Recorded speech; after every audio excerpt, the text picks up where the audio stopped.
በስመ አብ ወወልድ ወመንፈስ ቅዱስ አሐዱ አምላክ አሜን።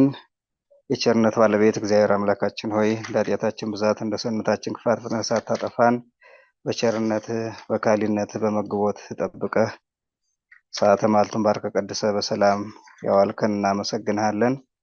ሰዓተ ሌሊቱን ባርከ ቀድሰ እዚህ ድረስ ያጠበቅከን ሰዓተ ሌሊቱን ተረፈ ሌሊቱን ባርከ ቀድሰ በሰላም እንድታሳድረን ቅዱስ ፈቃድ ይሁንልን።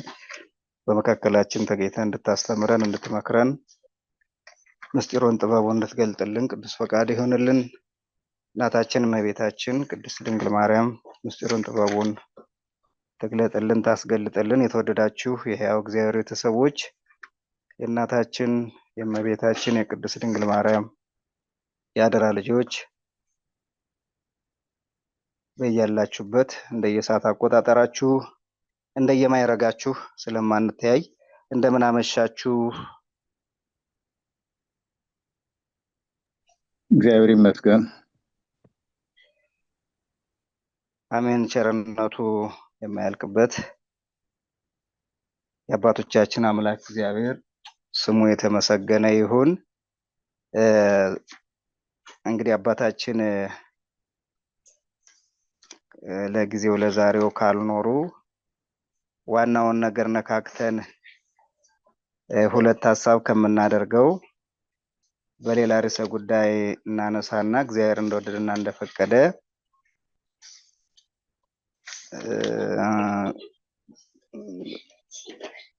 እንነጋገራለን።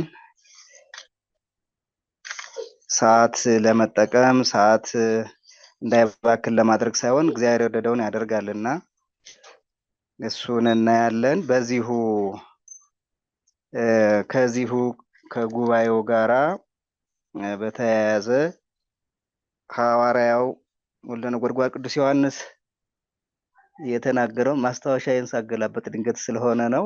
ስለ ቅዱስ ጊዮርጊስ ነበር እኔ እናገራለሁ ያሰብኩትና በዚህ ሁለተኛ ዮሐንስ ምዕራፍ 1:4 ላይ የሁለተኛ ዮሐንስ ምዕራፍ 1:4 ላይ ወልደ ነጎድጓድ ዮሐንስ አንድ የተደሰተበትን ነገር ይናገራልና እሱን አንስተን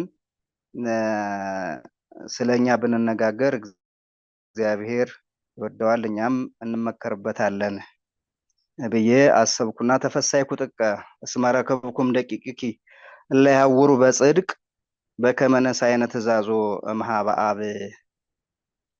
እመቤቱ ሆይ ከልጆችሽ አንዳንዶቹ በእውነት በየዋሃት የሚሄዱ ስላገኘው ደስ አለኝ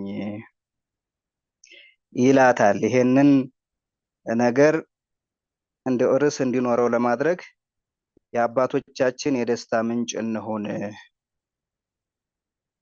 የሚል ርዕስ ይኖረናል። የአባቶቻችን የደስታ ምንጭ እንሁን። አባቶቻችን እነማን ናቸው የሚለውን እናነሳለን። እዚህ ጋር አባቶቻችን እንግዲህ ቅዱሳን ናቸው። አባቶቻችን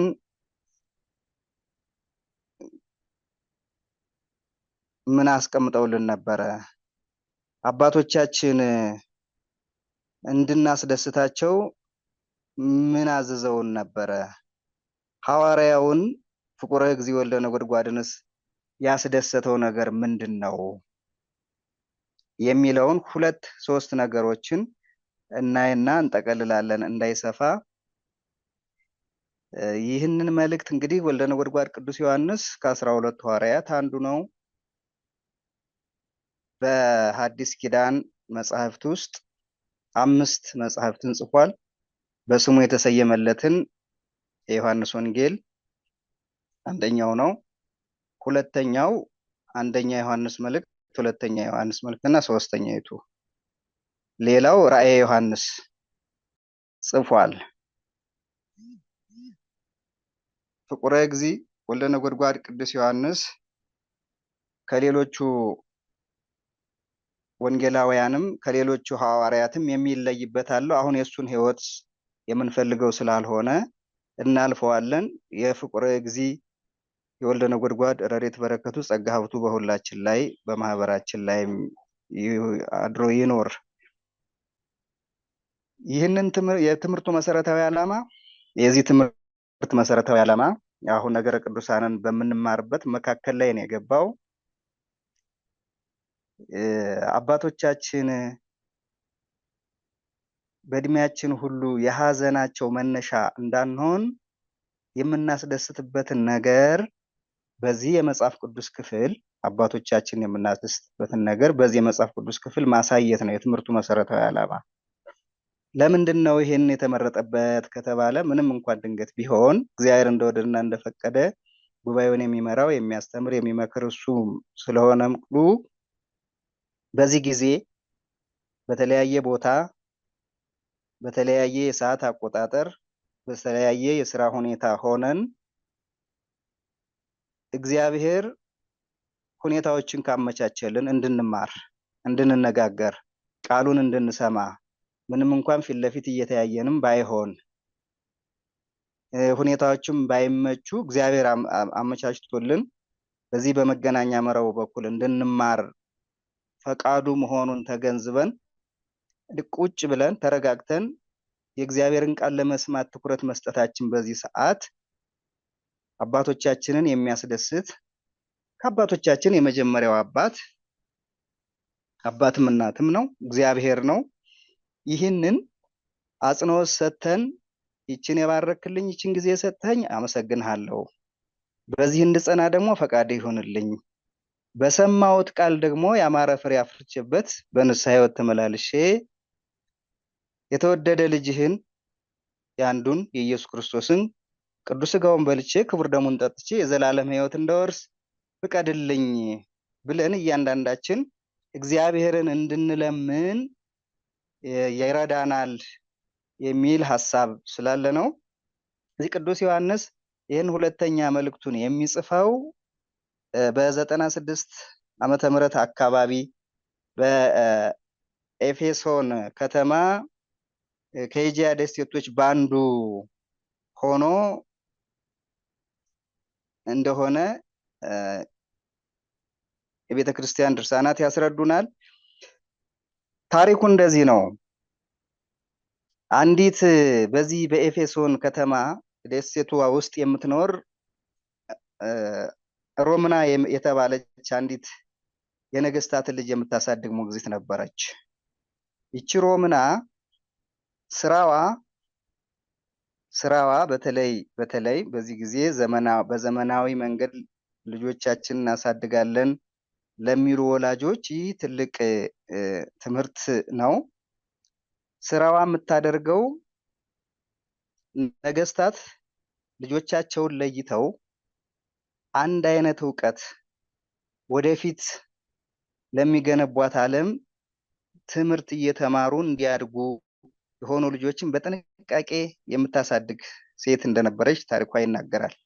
ምንድነው ልዩነቱ ከተባለ ይህች ሴት የካህናተ ጣዖት ተቀጥረው ለጣዖት እየሰገዱ ልጆቹም ይህን ጣዖት እያመለኩ አድገው በጊዜው ክርስቶስ ተወለደ፣ ሞተ፣ ተነሳ፣ አረገ፣ ዳግም ይመጣል የሚለው ከሰማየ ሰማያት መውረዱን ከድንግል ማርያም መወለዱን የሚነገርበት ክርስትና መስፋፋት ላይ የነበረበት ሰዓት ስለሆነ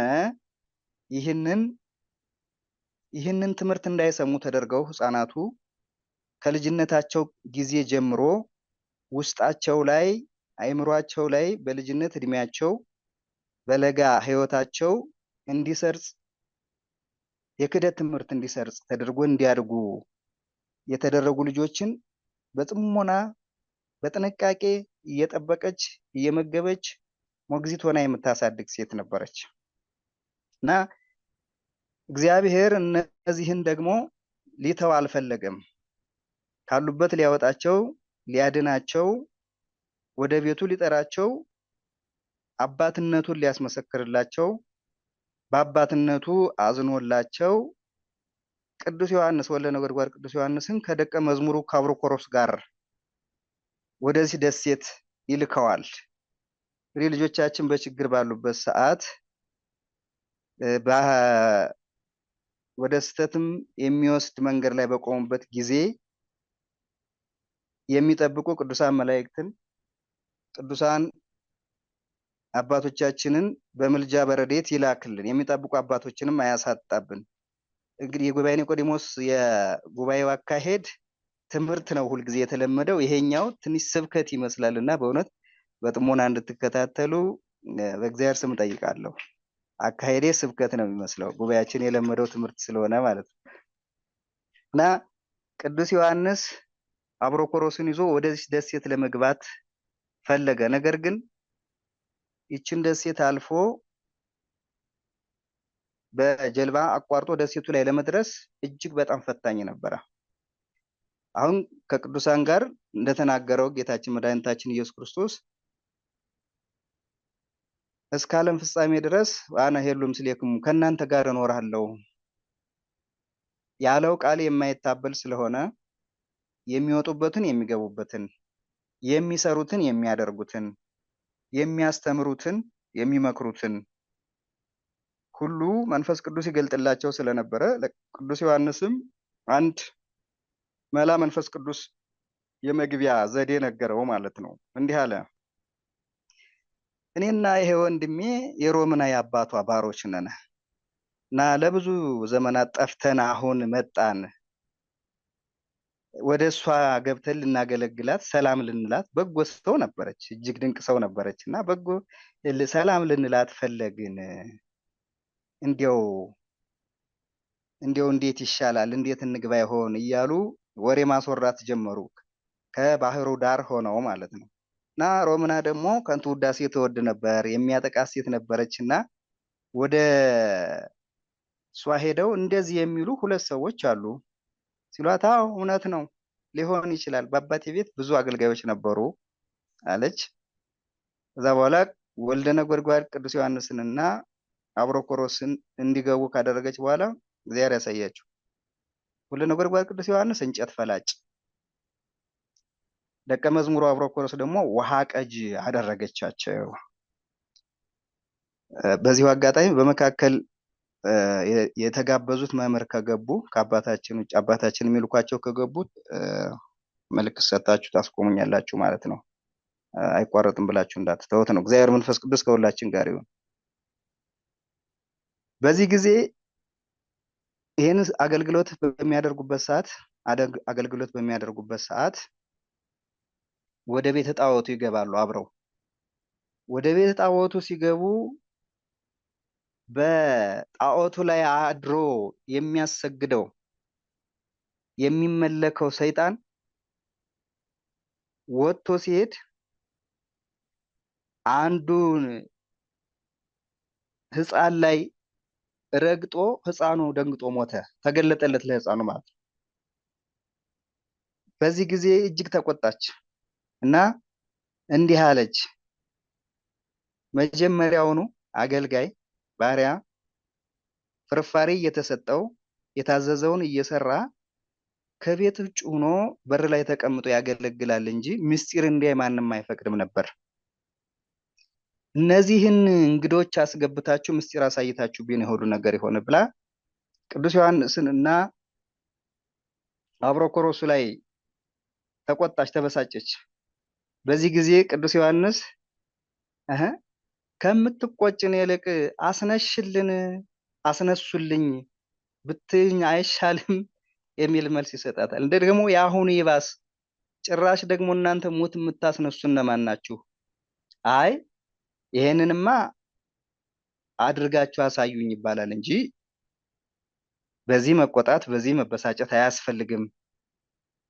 በዚህ ተስማሙ። ከተስማሙ በኋላ ወልደ ነጎድጓድ ዮሐንስና አብሮኮሮስ ጸለዩ። በጸለዩ ጊዜ ይሄ ሕፃን ተነሳ። ሕፃኑ ከተነሳ በኋላ እሷም አምና ተጠምቃለች። በውስጡ ያሉም አገልጋዮቿ አምኗል። ወዲያውኑ በቤቷ ውስጥ ምዕመናንን ጉባኤ እያዘጋጀች እንዲኖሩ አድርጋለች። እሷንም በአሁኑ አጠራር እመምኔት አድርገዋታል። አሁን ልብ በሉ። መጀመሪያ ላይ ህፃናቱ ጋር ተሰራው የነበረው ስራ ህፃናትን ማስተናገድ እንደምታውቁት ብዙዎቻችን እንደው ሌላ የህፃናት ሞግዚት መምህራን እንኳን ባትኖሩ በሰንበት ትምህርት ቤት በኩል ስለሆነ ያለፍነው እንደየጸባዩ እንደያመሉ መያዝ እጅግ ትልቅ ትዕግስት እጅግ ሰፋ ያለ አይምሮ የሚጠይቅ ነው። ይሄ እውቀቷ ይሄ ብቃቷ በኋላ ላይ ጠቅሟታል። ምዕመናንንም ወላጆቹንም እንደየጸባያቸው መያዝ ትችል ስለነበረ አሁን ኃላፊነት ላይ ስትቀመጥ አገልግሎቷ ጠቅሟል ማለት ነው። ለምንድን ነው ይሄን ያነሳው ካላችሁኝ አሁን በያላችሁበት በየደረሳችሁበት ቦታ ሁሉ ዓለማዊ እውቀታችሁ ለመንፈሳዊ ህይወት ይጠቅማል። በተለያየ የሙያ ዘርፍ ያሉ የቤተ ክርስቲያን ልጆች እውቀታቸው ዓለማዊ ሊሆን ይችላል። ዓለማዊ እውቀቱን ወደ መንፈሳዊው ህይወት ለውጠው ማለት ሳይንሱ ለቤተ ክርስቲያን እንዲጠቅም አድርገው ማለት ነው። ልክ አሁን እንደምናደርገው በዚህ መገናኛ መረቡ እንዲህ እንድንማማርበት እንድንገናኝበት እንደተጠቀምንበት ሁሉ ሌላውም አገልግሎት ሌላውም እውቀት የቤተ ክርስቲያንን ስርዓት በጠበቀ መልኩ ለማገልገል ይመቻል ማለት ነው። እንዲህ ነው ይህንን ከነዚህ ከእናቶች ከቅዱሳት እንማራለን ማለት ነው። መምኔት ሆነች። በኋላ ላይ ቅዱስ ዮሐንስ በፍጥሞ ደሴት በታሰረ ጊዜ በመናፍቃን ክደት ጠብና ክርክር ተነሳ ይላል ታሪኩ። አሁን ይሄን መልእክት የሚጽፍበት ጊዜ ነው። ምንድነው የሆነው? ለሁለት ተከፈለ። ሰይጣን አይቆምም፣ ስራውን አያቆምም። መሃል ላይ እንዴት ሊታሰር ቻለ የሚለውን ማንሳት ተገቢ ነው። ነገስታቱ ሰሙ። ልጆቻቸው ጣዖታቱን ትተው ካህናተ ጣዖት ጠፍተው ያ ቦታ ቤተ መቅደስ ሆኖ የክርስቶስ ስም እየተጠራበት ክርስቶስ የሚመለክበት የክርስቲያን ደሴት ሆነ ማለት። በዚህ ጊዜ ወስደው አሰሩት። ከዚህ በኋላ ሁለት አይነት ሐሳብ ተነሳ። ከነ ቅዱስ ዮሐንስ የሰሙትን የያዙ ልጆች አይ እኛማ ከአባቶቻችን የሰማነው እንዲህ አይደለም። ከአባቶቻችን የሰማነው አንድ የሚመለከው አንድ እግዚአብሔር፣ የሞተው የተነሳው አንድ ኢየሱስ ክርስቶስ አምላክ የዘላለም አምላክ እንደሆነ ነው እንጂ በእንጨት ተጠርቦ ድንጋይ ተለዝቦ የተሰራ አምላክ እንደሌለ ነግረውናል የሚሉ መጡ። የተማሩትን ሰምተው ለዚህ ነው ተዘከሩ መኳንንትክሙ ዘነገርክሙ ቃል እግዚአብሔር ዕብራውያን ላይ የተጻፈው የእግዚአብሔርን ቃል የተናገሯችሁን ዋኖቻችሁን አስቡ የሚለው ቅዱስ ጳውሎስ ነግረውናል፣ አስተምረውናል። ስለዚህ ሌላ አምላክ የለም፣ ሁለተኛ አምላክ ልናመልክ አይገባንም የሚሉ የካህናት ሐሰትን ደግሞ ከዛ መካከል የሚሰሙት ደግሞ አይ እውነተኛው አምላክ ይሄኛው ነው በሚለው ክርክር ውስጥ ይህን ሲሰማ ቅዱስ ዮሐንስ ይህን መልእክት ይጽፍላታል። እመቤት ሆይ ይልና ተፈሳይኩ ጥቀስ መረከብኩም ደቂቅኪ እለያውሩ በጽድቅ በከመነስ አይነት ትእዛዞ መሀበ እግዚእነ እምኀበ ከአባታችን እንዳገኘነው ሁሉ ከልጆችሽ ይልና ልብ አድርጉ አንዳንዶቹ የሰሙትን እኛ ያስተማርናቸውን ትምህርት ይዘው የሚሄዱ ስላገኘሁ ደስ አለኝ። አሁን ቅዱስ ዮሐን ሐዋርያውን እጅግ ደስ ያሰኘው ምንድነው?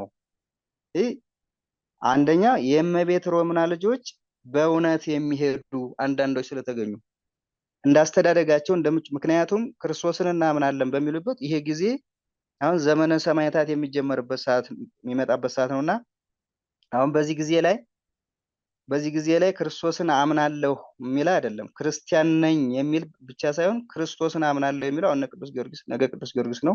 የሰማዕታው ቅዱስ ጊዮርጊስ ረድኤት በረከቱ በሁላችን ላይ ይደርብን። ክርስቶስ የሚለውን ስም የጠራ ሁሉ ዋስተዳለው በመጠን ይሆሙ እንደየ አቅማቸው የሚያሰቃዩበትን ማሰቃያ አዘጋጁላቸው ይለናል። ምን አይነት?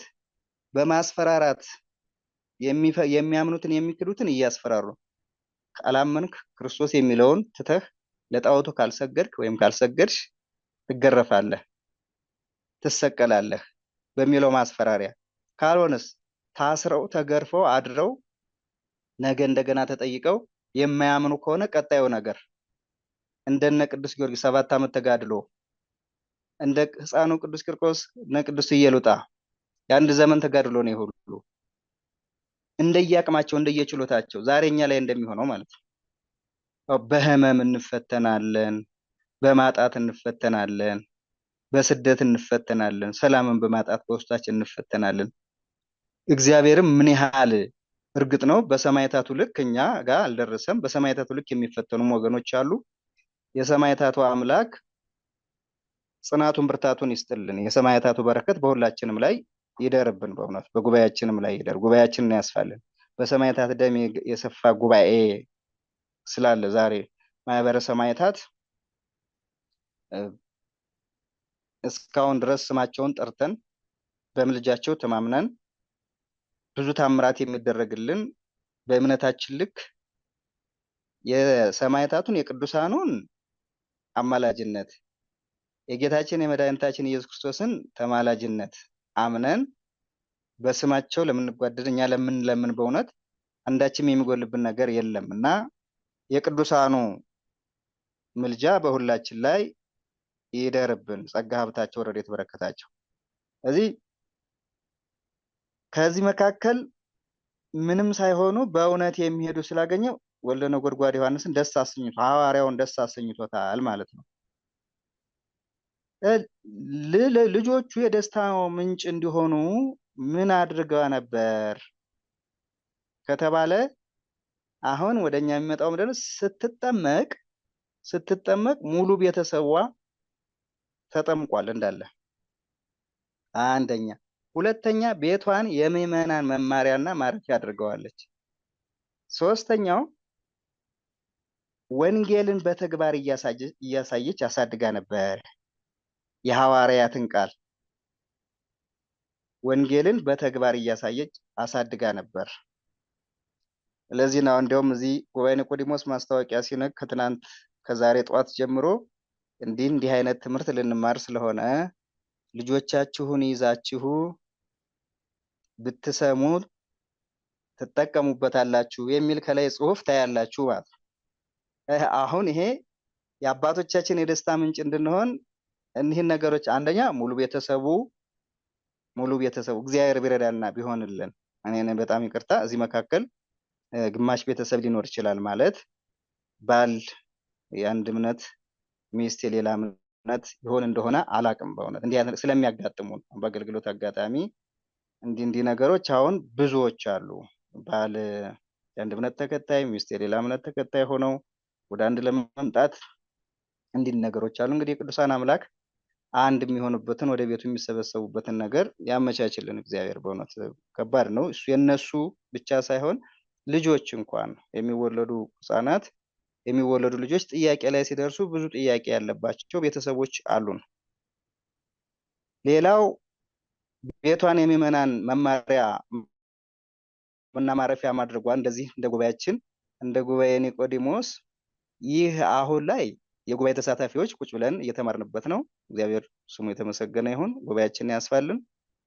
በኋላ ላይ ግን በዩቲዩብ በኩል የሚለቀቀው ወይም በሌላ የማሰራጫ መንገድ በሚለቀቀው ደግሞ መማር የሚፈልጉ ሁሉ ይማሩበታል። ጥያቄ የሚያነሱ ሁሉ ጥያቄ ይመለስበታል ማለት ነው።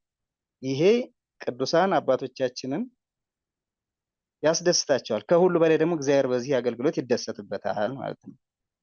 መለተሪዮ ለእይታ እንደው ለሌላው እንደሚሆነው ተከታይ ለማብዛት እይታ ለማብዛት ሳይሆን ለአገልግሎት መስፋት መሆኑን ተቀብሎ መድኃኔዓለም ኢየሱስ ክርስቶስ ሰማያዊ ዋጋውን ይስጣችሁ በዚህ አገልግሎት የምትሳተፉ ወገኖች ቤተሰቦቻችን። በእውነት ሌላው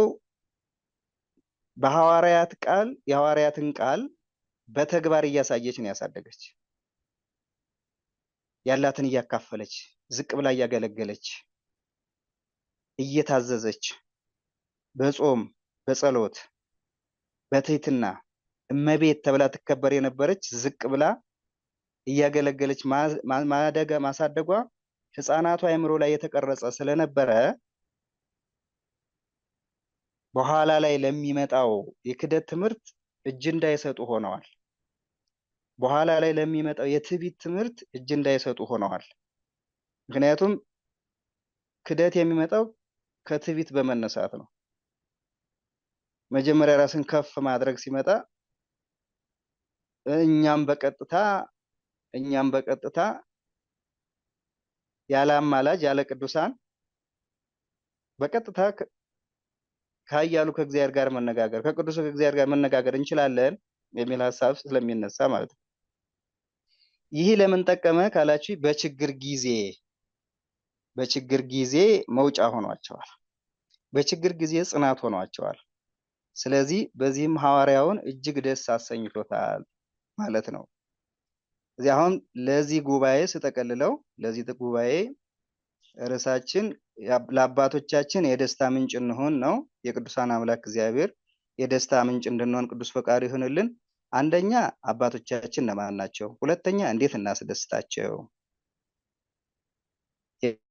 የሚለውን እናያለን። አንደኛ አባቶቻችን እነማን ናቸው ለሚለው የመጀመሪያው አባታችን እግዚአብሔር ነው። በዚህ ማቴዎስ ወንጌል ምዕራፍ 6 ላይ ነጻ አቡነ ዘበሰማያት በሰማይ የምትኖር አባታችን በሉኝ ብሎ ራሱ ስለነገረን ካለመኖር ወደ መኖር አምጥቶ የፈጠረን እሱ እግዚአብሔር ነው። ሁለተኛ አባቶቻችን ቅዱሳን ናቸው። ሶስተኛ ወላጆቻችን ናቸው። ወላጆቻችንን ከእግዚአብሔር ቀጥለን ልናስቀምጥ እንችላለን። እግዚአብሔር ወላጆቻችን፣ ከዛ አባቶቻችን ቅዱሳን፣ ቀጥሎ አሳዳጊዎቻችን ናቸው። ከዛ ቀጥሎ አምስተኛው ሀገርን፣ ባህልን፣ ወግን ጠብቀው ያስረከቡን አባቶቻችን ናቸው። ሀገርን ስንጠብቅ፣ ባህልን ስንጠብቅ፣ መንፈሳዊ ባህሉ ያስተዳደግ ወጉን ስንጠብቅ አባቶቻችን ይደሰቱብናል ማለት ነው። ስድስተኛው ፊደልን አስቆጥረው ሰውነታችንን እንድንጠቀምበት ያደረጉን አባቶቻችን እንላቸዋለን። ምክንያቱም እንደ ሰው በአርአያ ሥላሴ ሰው ሆነን ተፈጥረን ከሰውነት ውጭ ሆነን የምንኖር ደግሞ ከሰውነት ውጭ ሆነው የሚኖሩ ደግሞ ስላሉ ማለት ነው።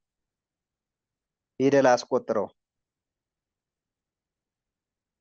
ይኸውላችሁ በዚህ የመማሪያ መገናኛ ዘዴ ላይ ገብቶ ለመሰማማት እንዲሁም ይቅርታ አድርጉልኝ ካልተሳሳትኩ ፊደል መቁጠር ተገቢ ነበር ማለት ነው። እነዚህ ፊደል ያስቆጠሩን አባቶቻችን ክብር ይግባቸው፣ እነሱ እንዲደሰቱበት ባስተማሩን ልክ እንድንኖር ደግሞ ይጠብቁብናል ማለት ነው። ሌላኛው ሰባተኛው ኦርቶዶክሳዊት ተዋሕዶ ሃይማኖትና ቤተክርስቲያንን ጠብቀው